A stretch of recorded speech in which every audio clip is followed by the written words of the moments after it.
വനിതാ civil police ഓഫീസറായിരുന്ന കരിവള്ളൂരിലെ P ദിവ്യശ്രീയെ വെട്ടിക്കൊലപ്പെടുത്തിയ കേസിൽ ഭർത്താവ് കുറ്റക്കാരനാണെന്ന് കോടതി കണ്ടെത്തി. 2024 നവംബറിലാണ് നാടിനെയാകെ നടുക്കിയ ദാരുണമായ സംഭവം നടന്നത്. This news sponsored by Bobby Chamanur International Jewelers, traditionally trusted for 162 years.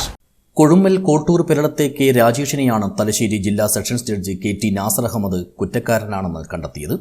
ഇയാൾക്കുള്ള ശിക്ഷ വെള്ളിയാഴ്ച വിധിക്കും. 2024 നവംബർ 21 വൈകിട്ട് 5:30 ദിവ്യശ്രീ കൊല്ലപ്പെട്ടത്. മാങ്ങാട്ടുപറമ്പ് KAP ക്യാമ്പിലെ സിവിൽ പോലീസ് ഓഫീസറായിരുന്ന ദിവ്യശ്രീ ചന്ദേര പോലീസ് സ്റ്റേഷനിൽ താൽക്കാലിക ചുമതല വഹിച്ചു വരികയായിരുന്നു.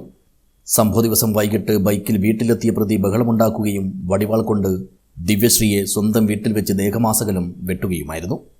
വീട്ടിൽ നിന്നും ഇറങ്ങിയോടിയ ദിവ്യശ്രീ ഗേറ്റിനു മുന്നിൽ കുഴഞ്ഞു വീണു.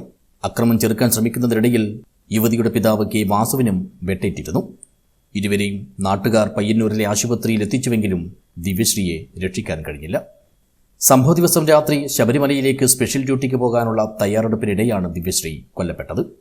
അക്രമത്തിന് ശേഷം സ്ഥലത്തുനിന്ന് മുങ്ങിയ രാജേഷിനെ പിന്നീട് ബാറിൽ വെച്ച് പോലീസ് അറസ്റ്റ് ചെയ്യുകയായിരുന്നു. കുടുംബ പ്രശ്നത്തെ തുടർന്ന് ഭർത്താവിൽ നിന്നും അകന്നു കഴിയുകയായിരുന്നു ദിവ്യശ്രീ.